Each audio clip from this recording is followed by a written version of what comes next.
উপস্থিত সকল গৌর গোবিন্দ অনুরাগী ভক্তবৃন্দ সবার শ্রীচরণে আমার কোটি কোটি দণ্ডবত প্রণাম। আজ আমরা সকলে সমবেত হয়েছি ভুবন মঙ্গল হরি সংকীর্তনের রস আস্বাদন করার জন্য। কীর্তনের একদম প্রথমে যে সংস্কৃত শ্লোকটি আমি বললাম আপনাদের কাছে, প্রেমের ঠাকুর গৌরাঙ্গ মহাপ্রভুর রচনা।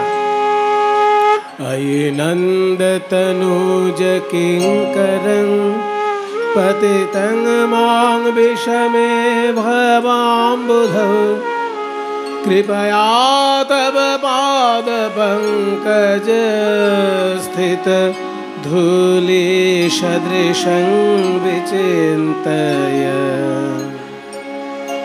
এই শ্লোকটি মহাপ্রভুর রচনা। এই শ্লোকের যে বক্তব্য তা প্রত্যেকটি ভক্ত মানুষের মনের কথা, যে কোনো সাধারণ লোকের মনের কথা। তারা বলতে জানে না, তাই মহাপ্রভু সুন্দর করে বলেছেন। শ্লোকটার মানেটাও খুব সহজ। অয়ি নন্দ তনুজ, অয়ি নন্দ তনুজ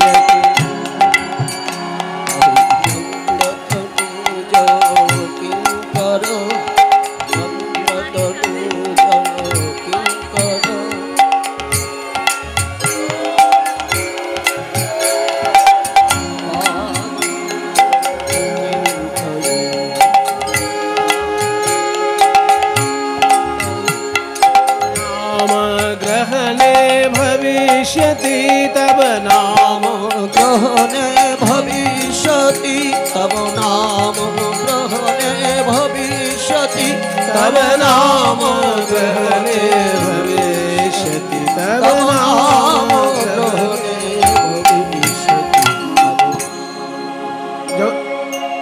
যে শ্লোকটি আমি বললাম, এই শ্লোকটি মহাপ্রভুর বলে যাওয়া 8টি শ্লোকের মধ্যে পরপর 2টি শ্লোক আমি আপনাদের কাছে বলেছি। একটা হচ্ছে অয়ি নন্দ তনুজ, অয়ি মানে হে, ওহে, ওহে বা হে। নন্দ তনুজ, নন্দ মানে নন্দ রাজা, আর তনুজ, তনুজ শব্দের অর্থ হচ্ছে পুত্র। তনু মানে অঙ্গ, জ মানে জন্মগ্রহণ।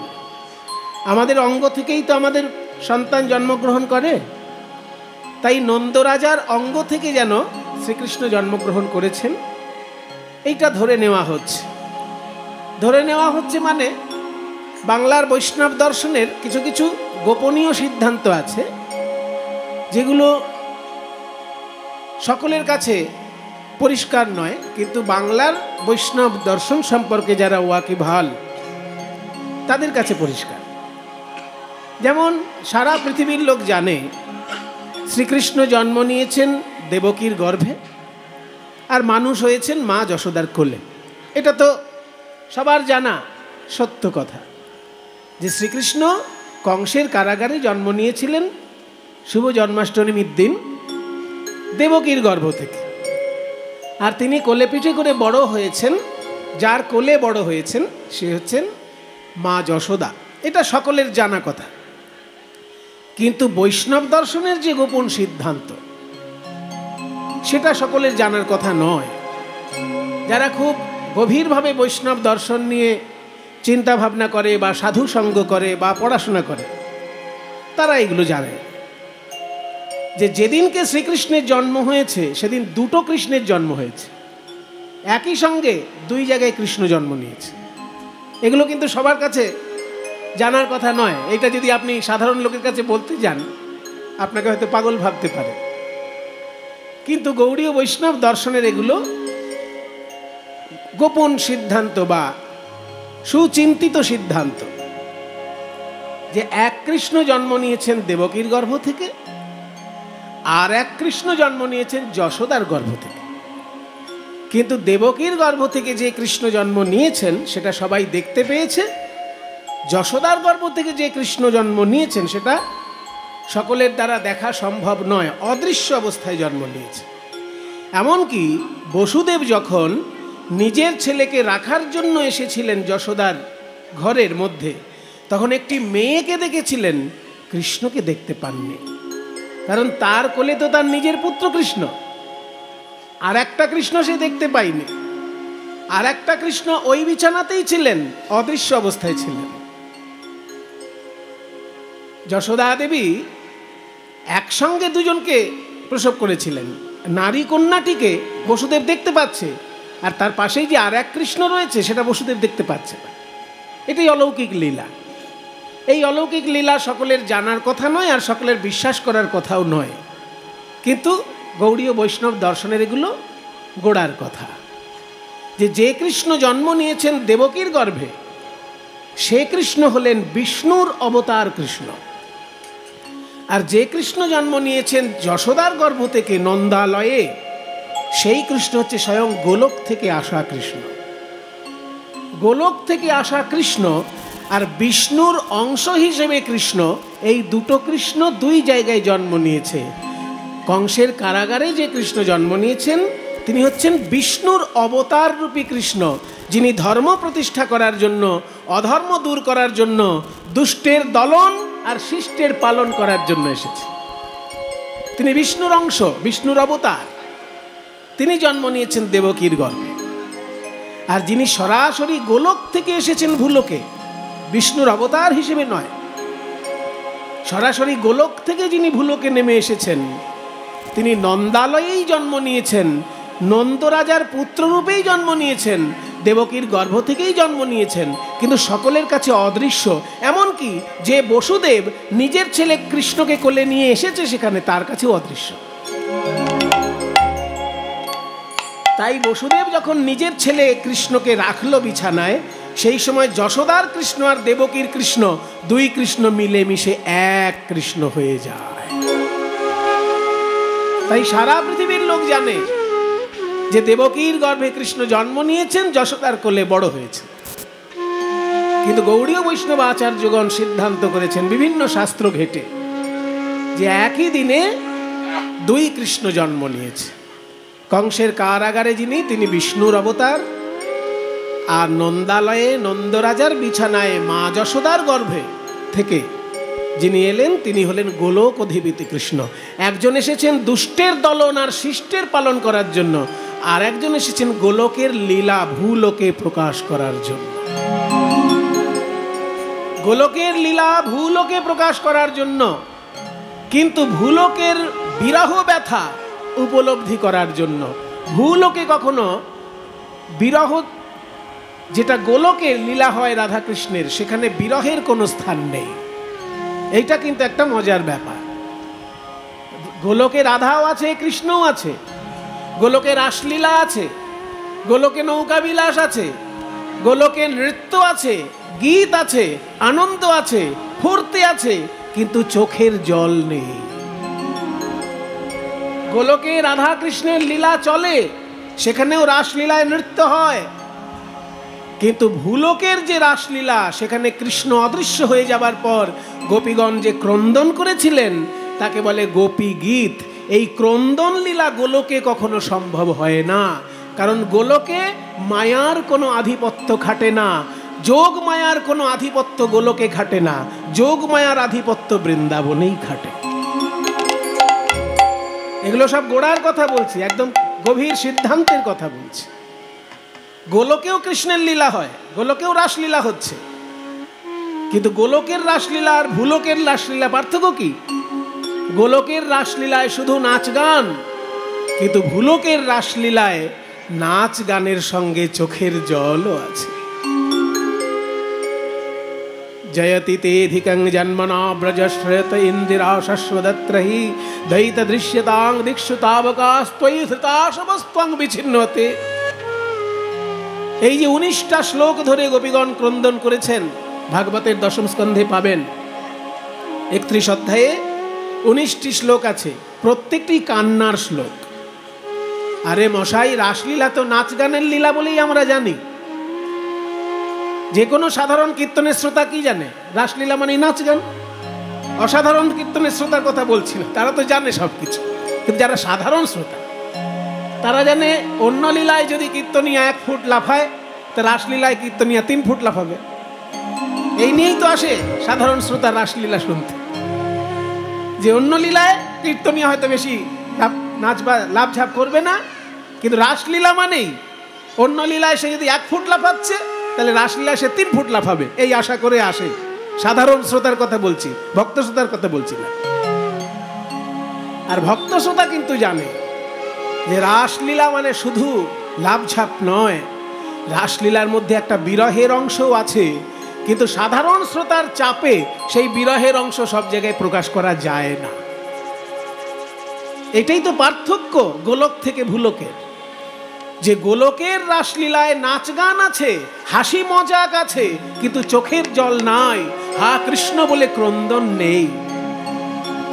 কিন্তু বৃন্দাবনে যে রাসলীলা ঘটেছিল, সেখানে গোপীগণ 19টা শ্লোকে শুধু ক্রন্দন করেছেন, হা কৃষ্ণ দেখা দাও, হা কৃষ্ণ দেখা দাও বলে। তাই 2 কৃষ্ণ 2 জায়গায় জন্ম নিলেন কেন? দেবকীর গর্ভে কৃষ্ণ জন্ম নিলেন ধর্ম প্রতিষ্ঠা করার জন্য, অধর্ম নাশ করার জন্য, দুষ্টের দলন করার জন্য, আর শিষ্টের পালন করার জন্য। পরিত্রাণায় সাধূনাং বিনাশায় চ দুষ্কৃতাং ধর্ম সংস্থাপনার্থায় সম্ভবামি যুগে যুগে। এটার জন্য দেবকীর গর্ভে জন্মগ্রহণ করেছেন বিষ্ণুর অংশ হিসেবে কৃষ্ণ।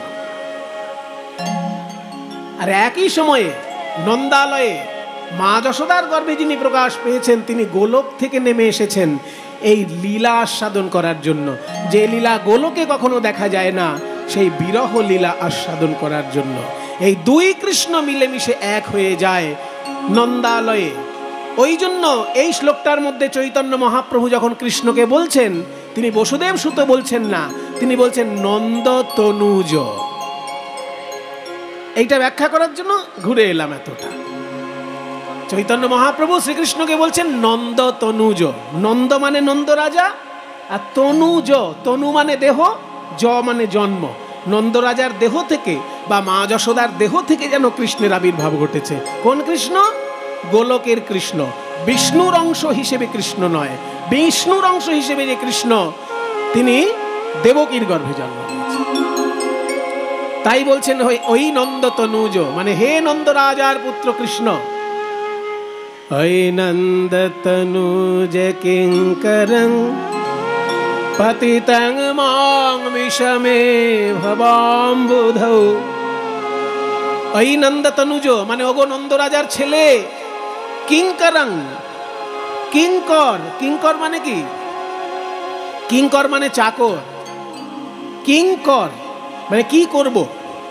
চাকর যে সে সবসময় বাবুর কাছে গলায় গামছা নিয়ে হাত জোড় করে থাকবে, বাবু এবার কি করব, এবার কি করব, এবার কি করব। ওই জন্য চাকরের নাম কিঙ্কর। কিন্তু এখনকার দিনে চাকর এরকম পাবেন না। এখন যদি আপনি বাবু কোনো চাকরকে বলেন এটা কর, অমনি আগে 10টা উত্তর আপনাকে দিতে হবে। কেন করব এটা আমি? অমুককে বলুন, আর এক চাকরকে দেখিয়ে দেবেন। এখনকার দিনে চাকরের মধ্যে সেই বিনয় ভাবটা, সেই সেবা ভাবটা ক্রমশ কমে এসেছে। ওই জন্য কিঙ্কর শব্দটা এখনকার দিনে আর সেইভাবে কাজে লাগছে না। কিন্তু কিঙ্কর মানে কি? কিং কর মানে কি করব। গলায় গামছা নিয়ে সবসময় বাবুর কাছে হাত জোড় করে থাকতে হবে। কিং কর মানে কি করব, এতক্ষণ আপনার এই কাজটা করে দিয়েছি, ওই কাজটা করে দিয়েছি, এবার কি করব। ওই জন্য চাকরকে বলা হয় কিঙ্কর। গৌরাঙ্গ মহাপ্রভু শ্রীকৃষ্ণের উদ্দেশ্যে বলছেন যে আমি তোমার চাকর। তিনি নিজেই রাধাকৃষ্ণের মিলিত তনু, কিন্তু তবু ভক্ত ভাব প্রকাশ করার জন্য শ্লোকের মধ্যে ভক্ত হিসেবে বলছেন যে কিঙ্করং মাম, আমি হলাম তোমার চাকর। কিন্তু কোথায় পড়েছি আমি? পতিতং বিষমে ভবাম্বুধৌ, বিষম সংসার সমুদ্রে আমি এসে পড়েছি। বিষম সংসার সমুদ্র, বিষমে ভবাম্বুধৌ, ভব মানে সংসার, অম্বুধ মানে সাগর, অম্বু মানে জল, আর ধ যেখানে অবস্থান করে, জল যেখানে অবস্থান করে অর্থাৎ সাগর। অম্বুধি, অম্বুধি মানে জল যেখানে থাকে অর্থাৎ সাগর। অম্বুধি শব্দটা সপ্তমীতে ব্যবহার হয়েছে, তাই অম্বুধৌ মানে সাগরে। অম্বুধৌ মানে সাগরে। কিরকম অম্বুধৌ? ভবাম্বুধৌ, সংসার রূপী সাগরে। পতিতং, আমি পড়েছি, যে লোকটা পুকুরেই সাঁতার কাটতে পারে না, সে যদি সমুদ্রে পড়ে যায়, সে তখন হাবুডুবু খায়, নাকানি চোবানি খায়। ঠিক তেমনি হে গোবিন্দ, এই সংসার রূপী একটা ভয়ঙ্কর সমুদ্রে আমি নাকানি চোবানি খাচ্ছি। যদিও মহাপ্রভু নাকানি চোবানি খাননি, কিন্তু আমাদের হয়ে উনি বলছেন, তো ওই জন্য কথাটি বলছেন উনি। আমাদের মতন লোকের কথা ভেবে উনি এই শ্লোকটা বলছেন যে পতিতং বিষমে ভবাম্বুধৌ, ভয়ঙ্কর সংসার সমুদ্রে পড়ে আমি নাকানি চোবানি খাচ্ছি। হ্যাঁ, নাকে মুখে জল ঢুকলেই বিরক্ত লাগে, এ তো আবার নোনা জল, আরো মরণ দশা অবস্থা হয়েছে। সাঁতার জানি না আর সমুদ্রে পড়ে গেছি, এখন আমার কি হবে? ঐনন্দতনুজ কিঙ্করম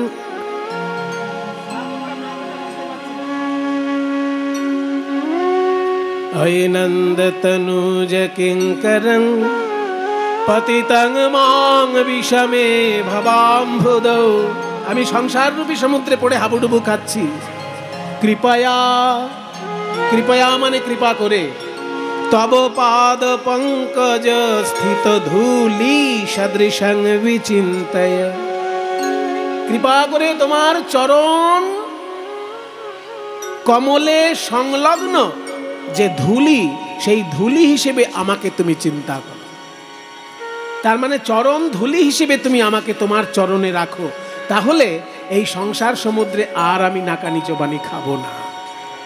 কৃপয়া মানে কৃপা করে, তব মানে তোমার, পাদ পঙ্কজ স্থিত ধূলি সদৃশম, চরণ কমলে অবস্থিত ধূলির মতো, বিচিন্তয় আমাকে চিন্তা করো, আমাকে ভাবো যে আমি তোমার চরণের ধূলিকণা, সেই হিসেবে তোমার চরণে আমাকে রাখো। দেখো আমি সংসার সমুদ্রে কেমন হাবুডুবু খাচ্ছি। তাই ভক্তি জগতে ভক্তি পেতে গেলে কতটা নিচে নামতে হবে গৌরাঙ্গ মহাপ্রভু এই শ্লোকে দেখিয়ে দিলেন, যে চরণ ধূলি ভাবতে হবে নিজেকে। আমি ভগবানের চরণের ধূলি, আমি বৈষ্ণবগণের চরণের ধূলি, এইটা যদি ভাবতে না পারি তাহলে কিন্তু আমি ভক্তি লাভ করব না। তাই এই শ্লোকে মহাপ্রভু বললেন, হে শ্রীকৃষ্ণ, সংসার সমুদ্রে আমি হাবুডুবু খাচ্ছি, তোমার চরণ কমলের ধূলিকণা হিসেবে আমাকে কি একবার তুমি ভাববে না? আমাকে ভেবে নাও আমি তোমার চরণের ধূলি, তোমার চরণ ছাড়া যেন আমাকে করো না। এই হচ্ছে ভক্তির সার কথা, মহাপ্রভুর শ্লোকের ভাবার্থ। এইবার দেখি পদকর্তা কি বলছেন। পদকর্তা বলছেন, শ্রী গৌরাঙ্গের দুটি পদ যার ধন সম্পদ, সে জানে ভক্তি রসসার। গৌরাঙ্গ মহাপ্রভুর চরণকে যদি কেউ ধন সম্পদ ভাবতে পারে, সেই ভক্তি সার তত্ত্ব জানতে পারবে। গৌরাঙ্গ মহাপ্রভুর চরণকে ভাবতে হবে সম্পত্তি। আমরা সম্পত্তি কোনটা ভাবি? দুতলা বাড়ি, 2 লক্ষ টাকা, 2 ভরি সোনা, 2খানা দামি গাড়ি, এগুলো আমাদের কাছে সম্পত্তি। কিন্তু ভক্তের কাছে এগুলো বিপত্তি, সম্পত্তি নয়। ভক্তের কাছে সম্পত্তি কোনটা? না, শ্রী গৌরাঙ্গের দুটি পদ। গৌরাঙ্গ মহাপ্রভুর দুটি চরণকে যে সম্পদ ভাববে, সে ভক্তিরস পাবেই পাবে। শ্রী গৌরাঙ্গের দুটি পদ যার ধন। দেখুন, প্রথমেই আমাদের একটা ভুল ধারণা দূর করে দিচ্ছে পদকর্তা। আমাদের মতন সাধারণ লোকের ধারণা কি? যে টাকা পয়সা না থাকলে ভক্তি লাভ সম্ভব নয়। কীর্তন গান যদি আমরা শুনতে চাই, টাকা পয়সা ছাড়া হবে? কীর্তনিয়ার সঙ্গে যদি খাতির থাকে, কীর্তনিয়া হয়তো বিনা পয়সা তো আপনার বাড়িতে গান করে দিতে পারে, কিন্তু মাইক, প্যান্ডেল, কোনোটা কি পয়সা ছাড়া হবে? কাজেই পয়সা করি ছাড়া ভক্তি লাভ সম্ভব নয়। আমি যদি গীতা পড়তে চাই, ভাগবত পড়তে চাই, আমাকে পয়সা দিয়ে কিনতে হবে না? আমি যদি তুলসী মালা পড়তে চাই, পয়সা দিয়ে কিনতে হবে না? তিলক করতে চাই, পয়সা দিয়ে কিনতে হবে? সব জায়গায় তো পয়সার খেলা। ওই জন্য পয়সা ছাড়া ভক্তি হয় না, হয় না, হয় না। এইটা যদি কেউ ভেবে থাকে, পদকর্তা বলছে তুমি প্রথমেই কিন্তু ভুল করে ফেলছো। পয়সা ভক্তিতে সহযোগিতা করতে পারে, কিন্তু পয়সার জন্য ভক্তি কখনোই হয় না। তোমার যদি অন্তরে ভক্তি থাকে তবেই পয়সা তোমার ভক্তিতে কাজে লাগে। মনে করো তোমার পকেটে 100 টাকা আছে, এবার এই 100 টাকাটা নিয়ে তুমি কি কিনবে সেটা তোমার মানসিকতার উপর নির্ভর করে। তুমি যদি ভয়ঙ্কর ভোগী লোক হও তাহলে ওই 100 টাকা দিয়ে কোনো একটা ভোগের বস্তু কিনবে। আর তুমি যদি ভক্ত মানুষ হও তাহলে কি করবে, ওই 100 টাকাটা নিয়ে একটা গীতা কিনবে, বৈষ্ণব সাধন করা যায় কিছু একটা সেই রকম জিনিস কিনবে, একটা নামাবলী কিনতে পারো, তুলসী মালা তিলক কিনতে পারো। আর তুমি যদি মাতাল হও তাহলে ওই 100 টাকা দিয়ে 1 বোতল মদ কিনবে। তাহলে 3 জনের কেনা তো 3 রকমের হলো।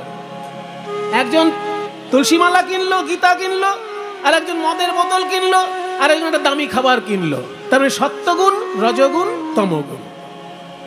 যে সত্যগুণের লোক সে গীতা কিনলো, ভাগবত কিনলো বা তুলসী মালা কিনলো, আর যে রজগুণের লোক সে দামি খাবার কিনলো, আর যে তমগুণের লোক সে বোতল কিনে পড়ে থাকলো। তাহলে 100 টাকাটা কাজে লাগছে তোমার বুদ্ধি অনুসারে। তোমার বুদ্ধিটা যেমন হবে 100 টাকাটা সেই কাজে লাগবে। টাকার দ্বারা কখনো ভক্তি লাভ হয় না, ভিতরে ভক্তি থাকলে তবে টাকায় সহযোগিতা করে। তাহলে ভিতরে ভক্তিটা আসবে কি করে? বলছে টাকা পয়সাকে টাকা পয়সা ভাবাই চলবে না। গৌরাঙ্গ মহাপ্রভুর চরণকে যদি টাকা পয়সা ভাবতে পারো তাহলে তোমার অন্তরে ভক্তি হবেই হবে। আর যদি গৌরাঙ্গ মহাপ্রভুর চরণকে কেউ একবার সম্পদ ভাবে, সেই ভেবে যদি কেউ ভক্তি সহকারে গৌরাঙ্গ লীলা শ্রবণ করে, শোনে, তার কি হবে? তার কি হবে?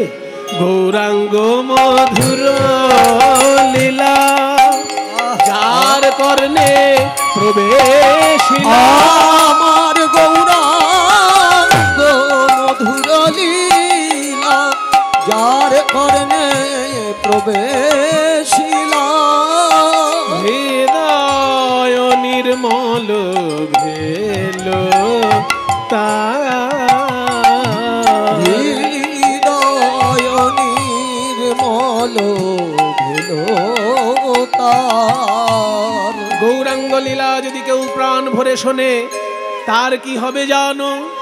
তার অজ্ঞান আধার যায় গো সরে, তার অজ্ঞান আধার যাই গো সরে, তার অজ্ঞান আধার যাই গো সরে।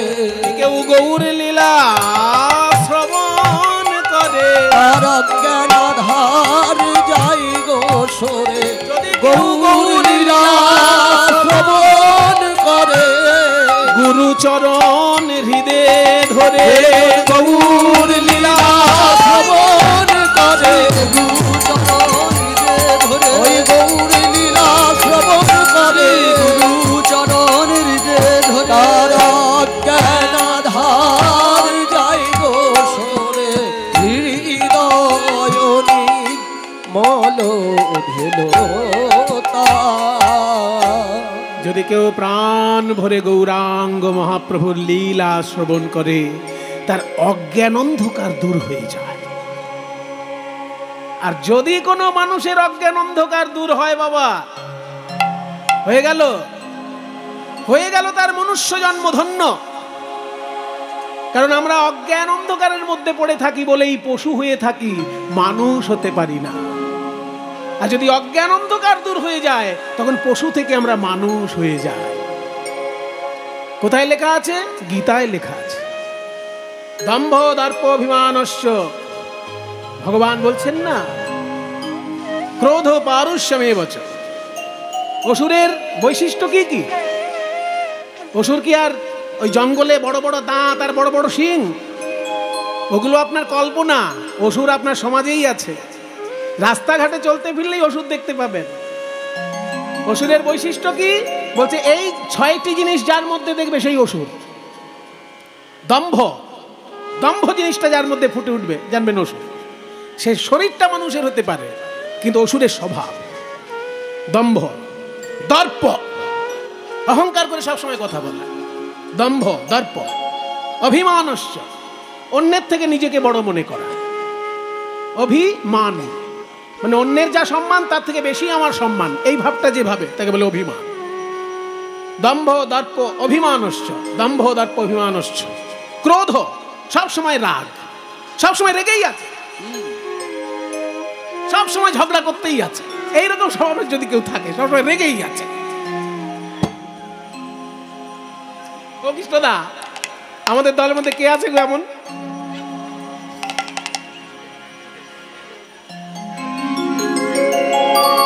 সব সময় রেগে থাকে যদি কেউ, সেটা কিন্তু অসুরের স্বভাব। দম্ভ দর্প অভিমানস্য। তারপরে ক্রোধ, ওই যে রাগ, সবসময় রাগ। পারুষ্যমে বচ, পারুষ্যম মানে নিষ্ঠুরতা, সবসময় একটা নিষ্ঠুর স্বভাবের মানসিকতা। এই পারুষ্য মানে নিষ্ঠুরতা, এটাও যদি থাকে কারোর মধ্যে, আপনি কাউকে একটা চড় মারতে গেলে আপনার মনে ব্যথা লাগে, আর দেখবেন একটা প্রাণী ধরছে কেটে দিচ্ছে, কোনো ব্যাপারই না। এগুলো নিষ্ঠুরতার প্রকাশ। কাজেই দম্ভ দর্প অভিমানস্য ক্রোধ পারুষ্যমে বচ। শেষে বলল অজ্ঞানম, এবং অজ্ঞানতা। এই অজ্ঞানতাটাই হচ্ছে অসুরের লক্ষণ। অজ্ঞানতা দূর হয়ে গিয়ে যখনই মানুষের জ্ঞান প্রকাশ পায়, অমনি অমানুষ থেকে মানুষ হয়, মানে অসুর থেকে সে মানুষ হয়ে যায়। ওই জন্যই তো আমরা স্কুলে যাই। আমরা স্কুলে যাই কেন? জ্ঞান পাবার জন্য। পুরোটা জ্ঞান পাই না, কারণ স্কুলে পুরোটা জ্ঞান দেওয়া হয় না। স্কুলে যে জ্ঞান দেওয়া হয়, একটা চাকরি পাবার মতন উপযুক্ত জীবন তৈরি করে দেওয়ার চেষ্টা করা হয়। অর্ধেকটা জ্ঞান দেওয়া হয় স্কুলে, আর অর্ধেকটা জ্ঞান থাকে সাধু সন্ন্যাসীর কাছে। স্কুলের মাস্টারমশাইদের কাছে যে জ্ঞান, সেটাও জ্ঞান, কারণ অঙ্ক না শিখলে আপনি জীবনে এগোতে পারবেন, ইতিহাস না শিখলে আপনি ভারতটাকে চিনতে পারবেন, ভূগোল না শিখলে আপনি পৃথিবীর কোথায় পাহাড় পর্বত নদী আছে বুঝতে পারবেন, বিজ্ঞান না শিখলে এই যে এত বৈজ্ঞানিক উন্নতি ঘটছে কিছু বুঝতে পারবেন। সব জানা দরকার, অঙ্কও জানা দরকার, ইতিহাস ভূগোল বিজ্ঞান ইংরেজি সব জানা দরকার। কিন্তু ওই জ্ঞান সম্পূর্ণ জ্ঞান নয়, ওটা অর্ধেক জ্ঞান। ওই জ্ঞান সম্পূর্ণ হয় কখন?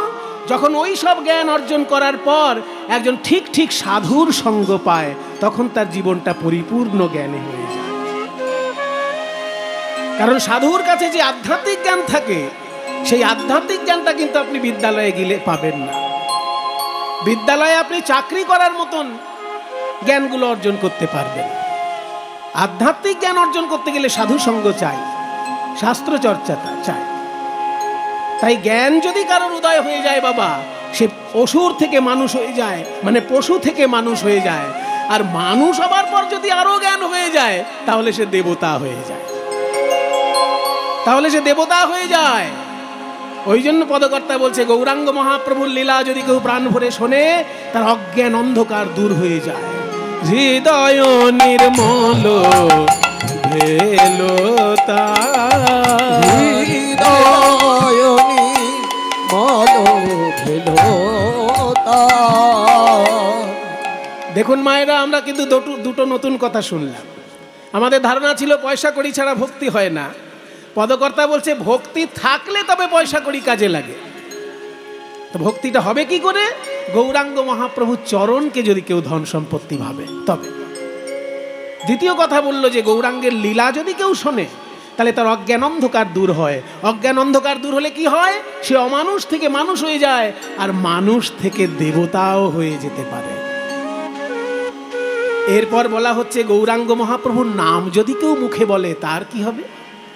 হা গৌর, প্রাণ গৌর, গৌরাঙ্গ, চৈতন্যদেব, বিশ্বম্ভর, শচীনন্দন, এই শব্দগুলো যদি কেউ বলে, তার কি হবে? বলছে শব্দের একটা গুণ আছে জানো তো।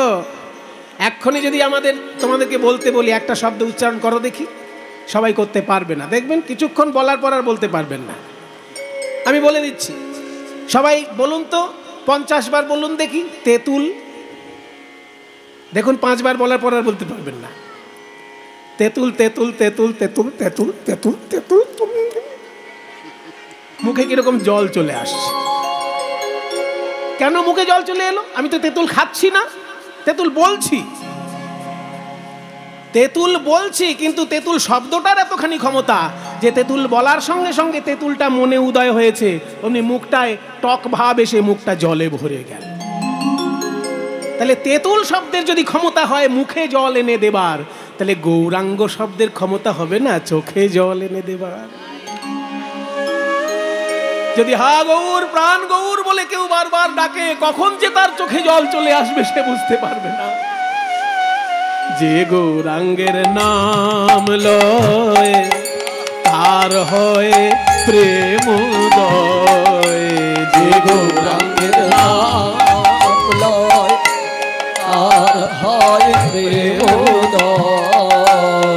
তারে মুই যাও বলিহারি, তারে মুই যাও বলিহারি। আর যদি কেউ গৌরাঙ্গ মহাপ্রভুর নাম বলতে গেলেই কাঁদে, তার কি হয়? এমন অনুরাগী ভক্ত আপনারা জীবনে নিশ্চয়ই দেখতে পাবেন, হা গৌর বলতে গেলেই তার দুটি চোখ জলে ভরে যায়। সেই ভাগ্যবান ভক্তের কি হয় জানো? তাকে আর মোটা মোটা বই পড়ে কৃষ্ণলীলা জানতে হয় না, সে চোখ বন্ধ করলেই কৃষ্ণলীলা দেখতে পায়। গৌরাঙ্গ গুণেতে ঝুরে নিত্য লীলা তার স্ফুরে।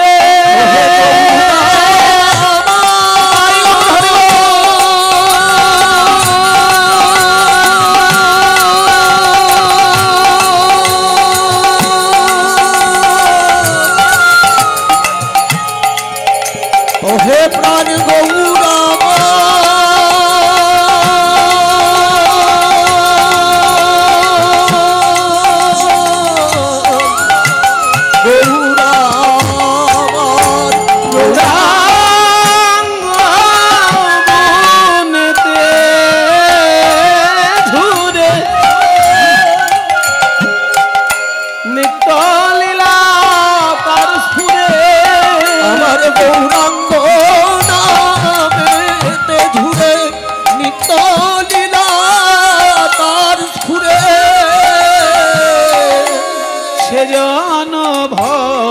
ভক্তি অধিকারী, সেজন ভক্তি অধিকারী।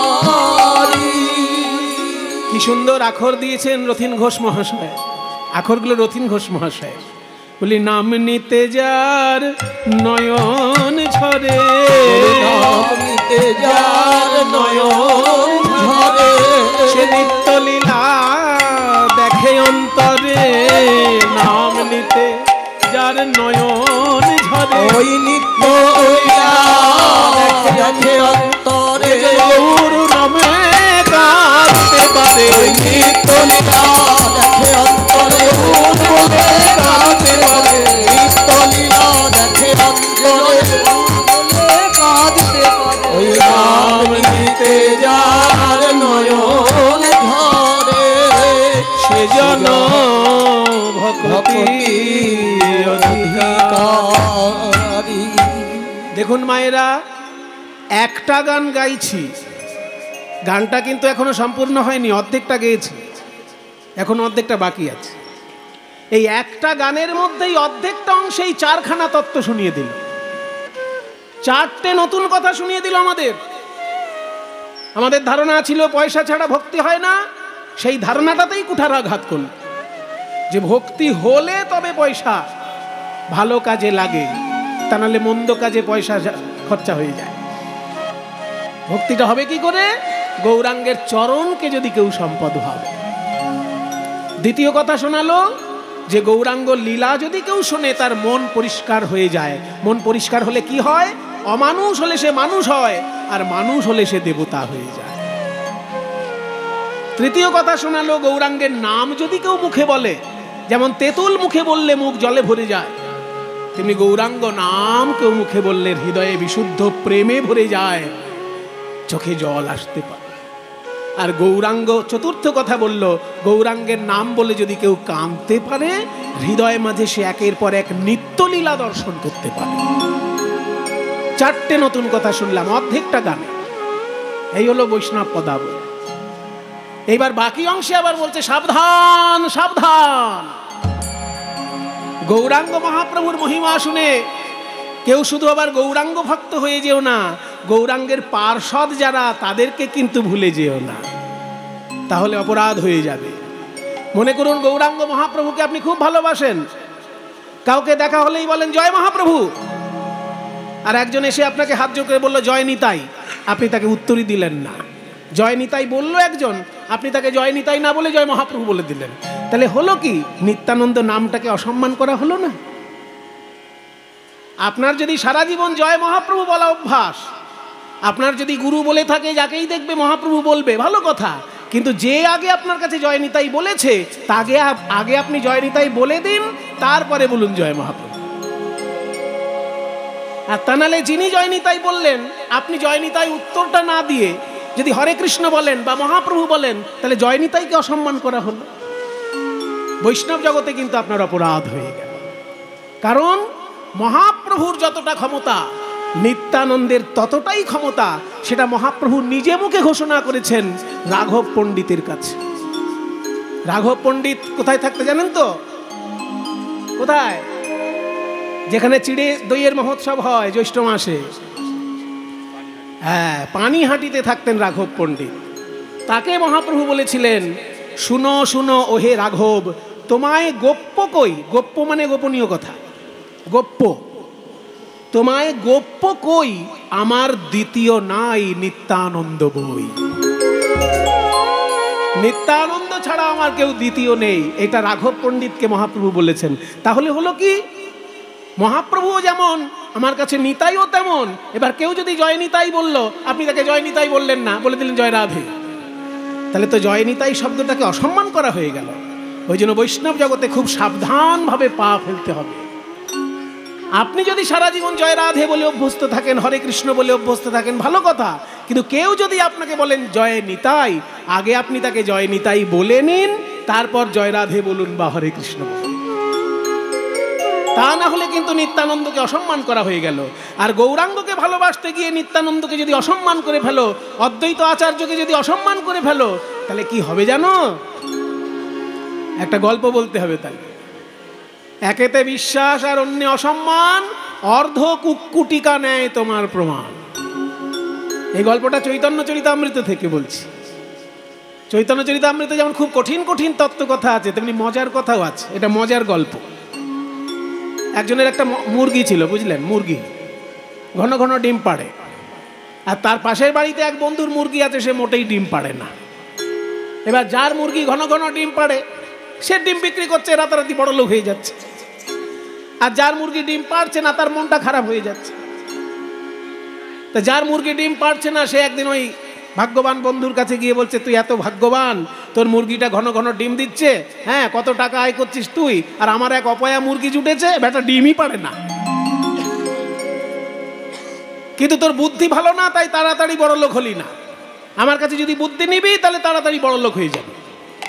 বলে কি করে হব বড় লোক? বলে শোন, মুরগির ডিম থাকে মুরগির পেটে, সারা গায়ে তো আর ডিম থাকে না, সেই জন্য পেটটাকে বাড়িতে রাখবি আর বাকি মুরগিটাকে কেটে মাংসের দরে বিক্রি করে দিবি। তাহলে ওই পয়সাটা ফিক্সড ডিপোজিট করলে ওটা বাড়তে থাকবে, আর পেট যেহেতু বাড়িতে আছে রোজ ডিম পাবি। তাহলে মুরগির পেটে ডিম থাকে বলে কেউ যদি শুধু পেটটাকে বাড়িতে রাখে, সে জীবনে আর ডিম পাবে? ওই পেটে ডিম আছে বলে শুধু পেটটাকে বাড়িতে রাখা যায় না, গোটা মুরগিটাকেই বাড়িতে রাখতে হয়। ঠিক তেমনি গৌরাঙ্গকে ভালোবাসি বলে শুধু গৌর গৌর করি, নিত্যানন্দের ভক্তকে সহ্য করতে পারি না, অদ্বৈত আচার্যের ভক্তকে সহ্য করতে পারি না, গদাধরের ভক্তকে সহ্য করতে পারি না, তাহলে আমি বিরাট বড় অপরাধী। আমাকে গৌরাঙ্গ মহাপ্রভুকে যেমন সম্মান করতে হবে, তার পার্ষদদেরকেও সমানভাবে সম্মান করতে হবে। পদকর্তা বলছেন যে শ্রী গৌরাঙ্গের সঙ্গী গণে নিত্য সিদ্ধ করি মানে, সে যায় ব্রজেন্দ্র সুত পাশ। শ্রী গৌরাঙ্গের সঙ্গী গণে নিত্য সিদ্ধ করি মানে, শ্রী গৌরাঙ্গের সঙ্গী গণে নিত্য সিদ্ধ করি মানে, সে যায় ব্রজেন্দ্র সুত পাশ, সে যায় ব্রজেন্দ্র সুত পাশ। এই গৌড়মণ্ডল ভূমি যে বাজানে চিন্তামণি, গৌড়মণ্ডল ভূমি যে বাজানে চিন্তামণি, তার হয় ব্রজ ভূমে বাস, তার হয় ব্রজ ভূমে বাস। সোনার বাংলা হলো চৈতন্য মহাপ্রভুর বিচরণ ভূমি, গৌরাঙ্গ দেবের লীলাভূমি। এই সোনার বাংলাকে অসম্মান করে কেউ যদি বৃন্দাবনকে বেশি সম্মান করে, তারও অপরাধ হচ্ছে। বৃন্দাবনে নিশ্চয়ই যাবেন, বৃন্দাবনের ধুলো গায়ে মাখবেন, কিন্তু বাংলাকে অসম্মান করে নয়। বাংলায় মহাপ্রভুর পার্ষদগণের লীলাভূমি, তাই বাংলাকেও বৃন্দাবনের মতন পবিত্র ভাবতে হবে, তবে ভক্তি উদয় হবে। গৌড়মণ্ডল ভূমি যে বা জানে চিন্তামণি। চিন্তামণি মানে কি? চিন্তামণি মানে এমন একটা রত্ন যার কাছে চিন্তা করলেই পাওয়া যায়, যা চিন্তা করবেন সেটাই পেয়ে যাবেন। এই রকম একটা রত্ন আছে, সেই রত্নটার নাম চিন্তামণি। বৃন্দাবনের ভূমি চিন্তামণি দিয়ে সাজানো, এটা ধ্যান করতে হয়। ওই জন্য বৃন্দাবনকে বলা হয় চিন্তামণিময় ভূমি, কল্পবৃক্ষময় বন। বৃন্দাবন সম্পর্কে বলা হয় চিন্তামণিময় ভূমি আর কল্পবৃক্ষময় বন বৃন্দাবন। তাই বাংলাকে যারা চিন্তামণিময় ভূমি ভাববে, তারা কিন্তু বাংলাতেই বৃন্দাবনের কৃপা লাভ করবে। গৌড়মণ্ডল ভূমি যে বা জানে চিন্তামণি, গৌড়মণ্ডল ভূমি যে বা জানে চিন্তামণি, তার হয় ব্রজভূমে বাস, তার হয় ব্রজভূমে বাস। ভেদ যেন করো না, ভেদ যেন করো না, ভেদা ভেদ যেন করো না, ভেদা ভেদ যেন করো না। নবদ্বীপার শ্রী বৃন্দাবন ভেদ যেন করো না, ওই নবদ্বীপার শ্রী বৃন্দাবন ভেদ যেন করো না। ভক্তগণ আর গোপীগণ ভেদ যেন করো না, ভক্তগণ আর গোপীগণ ভেদ যেন করো না। শচীনন্দন নন্দনন্দন ভেদ যেন করো না, শচীনন্দন নন্দনন্দন ভেদ যেন করো না। গঙ্গা তীর যমুনা তীর ভেদ যেন করো না, গঙ্গা তীর যমুনা তীর ভেদ যেন করো না। শিবাসঙ্গন রাসস্থলী ভেদ যেন করো না, শ্রীবাসঙ্গন রাসস্থলী ভেদ যেন করো না। বলি তারি তো হয় রে, হয় রে বৃন্দাবনে বাস তারিত হয় রে, বৃন্দাবনে বাস তারিত হয় রে। যে বা জানে চিন্তামণি, যে বা জানে চিন্তামণি, এই গৌড়মণ্ডল ভূমি যে বা জানে চিন্তামণি, ওই যে বা জানে চিন্তামণি, ওই যে বা জানে চিন্তামণি, ওই যে বা জানে চিন্তামণি, ওই যে বা জানে চিন্তামণি, ওই যে বা জানে চিন্তামণি, হয় ব্রজভূমে বাস। গৌর প্রেম রসন বেশে তরঙ্গে যে বাজুবে, বেশে তরঙ্গে যে বাজবে, রাধা মাধব অন্তরঙ্গ, রাধা মাধব অন্তরঙ্গ, হে বাবনেতে থাকে হা গৌরাঙ্গ বলে ডাকে। হে বাবনেতে থাকে হা গৌরাঙ্গ বলে ডাকে। আপনি কষ্ট পাচ্ছেন? বৃন্দাবনে বাস হলো না বলে কষ্ট পাচ্ছেন? বাড়িতে বউ বাচ্চা নিয়ে থাকছেন বলে কষ্ট পাচ্ছেন? ভাবছেন বৃন্দাবনে খুব যারা আছে তারা খুব পবিত্র আর আপনি অপবিত্র? ভাববেন না, তাতে কিছু যায় আসে না। তাতে কিছু যায় আসে না। ঘরে থাকো আর মঠে থাকো, তাতে কিছু যায় আসে না। ঘরে থাকো আর মঠে থাকো, তাতে কিছু যায় আসে না। তুমি ঘরে থাকো আর মঠে থাকো, হা গৌরাঙ্গ বলে ডাকো। ঘরে থাকো আর মঠে থাকো, গৌরাঙ্গ বলে ডাকো। ঘরে থাকো আর মঠে থাকো, গৌরাঙ্গ বলে ডাকো। ঘরে থাকো আর মঠে থাকো, গৌরাঙ্গ বলে ডাকো। ঘরে থাকো আর মঠে থাকো, গৌরাঙ্গ বলে ডাকো। আরে গৃহে বাবনেতে থাকে হা গৌরাঙ্গ বলে আর ডাকে। গৃহে বাবনেতে থাকে হা গৌরাঙ্গ বলে ডাকে। নরোত্তম মাগে তার সঙ্গ, নরোত্তম মাগে তার সঙ্গ, নরোত্তম মাগে তার সঙ্গ, নরোত্তম মাগে তার সঙ্গ, নরোত্তম মাগে তার সঙ্গ, নরোত্তম মাগে তার মাগে তার সঙ্গ। নরোত্তম মাগে তার সঙ্গ,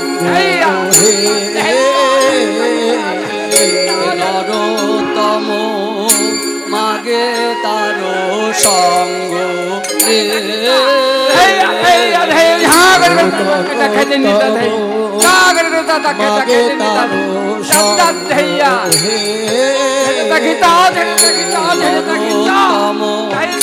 মাগে তার সঙ্গ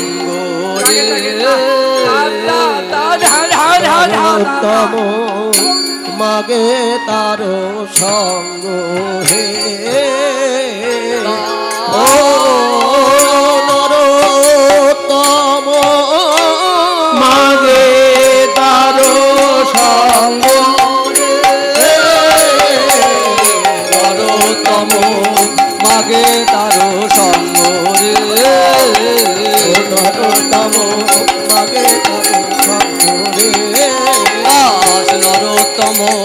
মাগে তারো সঙ্গ রে নরোত্তম মাগে তারো দাস নরোত্তম মাগে তারো সঙ্গ রে নরোত্তম মাগে তারো দাস নরোত্তম মাগে তারো সঙ্গ রে নরোত্তম মাগে তারো দাস নরোত্তম মাগে তারো সঙ্গ রে নরোত্তম মাগে তারো নরোত্তম মাগে তারো সঙ্গ